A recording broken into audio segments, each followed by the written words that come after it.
Updates చూస్తే first of all breaking news అందుతోంది. తెలుగు రాష్ట్రాల్లో వరద బీభత్సంపై అధికారిక ప్రకటన వెలువడింది.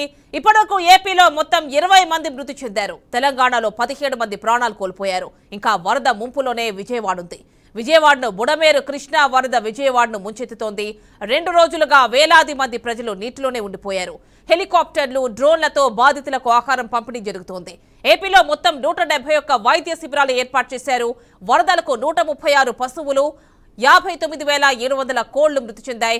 1808 కిలోమీటర్ల మేర ఆర్ఎండ్బి రోడ్లు ధ్వంసమయ్యాయి. 172,542 హెక్టార్లలో వరి పంట నీట మునిగింది.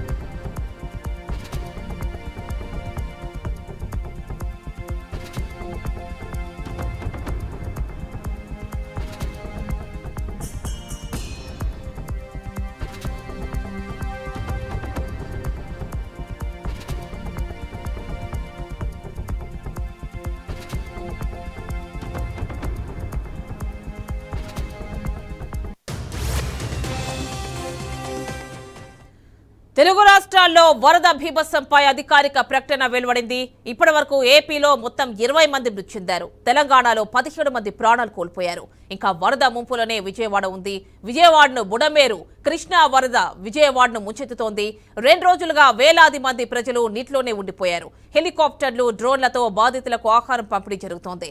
ఏపీలో మొత్తం 171 వైద్య శిబిరాలు ఏర్పాటు చేశారు. వరదలకు 136 పశువులు, 59,700 కోళ్లు మృతి చెందాయి. 1808 కిలోమీటర్ల మేర ఆర్ఎండ్బి రోడ్లు ధ్వంసమయ్యాయి. 172,542 హెక్టార్లలో వరి పంట నీట మునిగింది.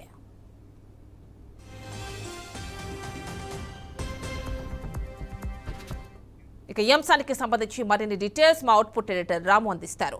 రాము, చెప్పండి, 2 రోజులుగా ఉన్నటువంటి ఈ బీభత్సానికి సంబంధించి లక్షలాది అంటే 173,000 ఎకరాలు సుమారుగా పంట నీట మునిగినట్టు తెలుస్తోంది. పశువులు చనిపోయాయి, కోళ్లు చనిపోయాయి. ఇటు మేకలు కావచ్చు, గొర్రెలు కావచ్చు, పాడి సంపద మొత్తం దెబ్బతిన్నటువంటి పరిస్థితి చూస్తున్నాం. ప్రస్తుతం ఎలాంటి అక్కడ సహాయక చర్యలు అందుతున్నాయి? లేటెస్ట్ అప్డేట్స్ ఏంటి వీటికి సంబంధించి? అలాంటి ఇన్ఫర్మేషన్ ఉందా? ముఖ్యంగా తెలుగు రాష్ట్రాల్లో వరద బీభత్సం సృష్టిందని చెప్పొచ్చు. ఏపీలో 20 మంది మృతి చెందినట్లు తెలుస్తుంది. అట్లాగే తెలంగాణలో 17 మంది మృతి చెందడం జరిగింది. ఇంకా వరద ముప్పులోనే విజయవాడ ఉందని చెప్పొచ్చు. విజయవాడకు సంబంధించిన చూసుకుంటే ఎక్కడికక్కడ వరదకు సంబంధించింది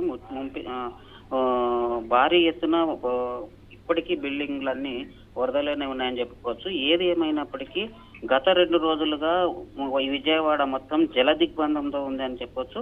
విజయవాడను ముంచెత్తిన బుడమేరు కృష్ణా వరద నీరు అని చెప్పొచ్చు. 2 రోజుల జల దిగ్బంధంలో ఉన్న విజయవాడ వేలాది మంది ప్రజలు, అట్లాగే ఏపీలో 171 వైద్య శిబిరాలను ఏర్పాటు చేయడం జరిగింది. అట్లాగే మనం చాలా చూడవచ్చు, హెలికాప్టర్ల ద్వారా, డ్రోన్ల ద్వారా బాధితులకు ఆహారం పంపిణీ చేయడం జరిగింది. ఏపీకి సంబంధించిన దాంట్లో వరదకు సంబంధించి 136 పశువులు కూడా చనిపోవడం జరిగింది. అట్లాగే 5,900 కోళ్లు కూడా మృతి చెందినట్టు జరుగుతుంది. అట్లాగే 1808 కిలోమీటర్ల మేర ఆర్ఎండ్బి రోడ్లు కొట్టుకుపోవడం జరిగింది. అట్లాగే 172,542 హెలికాప్టర్లతో నీట మునిగిన వరి పంటను మొత్తం పరిశీలన చేయడం జరిగింది.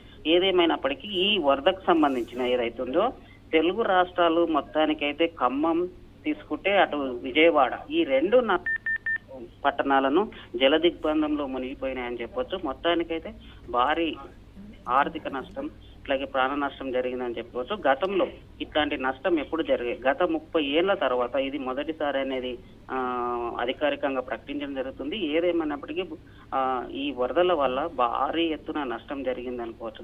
దీనికి సంబంధించే ఏపీకి సంబంధించిన దాంట్లో కానీ తెలంగాణకు సంబంధించిన కానీ సీఎం రేవంత్ రెడ్డి కేంద్రాన్ని కూడా ఇది జాతీయ విపత్తుగా గుర్తించాలని ఒక మోడీకి, ప్రధానమంత్రి మోడీకి లేఖ రాయడం జరిగి, ఈ లేఖలో దీన్ని విపత్తుగా, జాతీయ విపత్తుగా గుర్తించాలని చెప్పారు. ఈ 2 రాష్ట్రాలకు సంబంధించిన దాంట్లో కేంద్రం నుంచి ఆర్థిక సాయం కూడా అందించాలనేది కోరడం జరిగింది. మొత్తానికైతే చంద్రబాబు నాయుడు దాతలను కూడా ఈ వరద నష్టానికి సంబంధించిన ఏదైతే నష్టం జరిగిందో ఎవరైనా దాతలుంటే ముందుకు రావాలని సీఎం సహాయ నిధికి సాయం చేయాలని కూడా పిలుపునివ్వడం జరిగింది. మొత్తానికంటే మొత్తం ఏపీలో విజయవాడకు సంబంధించిన పరిశీలన చూసుకుంటే భారీ ఎత్తున నష్టం జరిగిందనేది చెప్పుకోవచ్చు. Yamini. Right Ramu, thank you.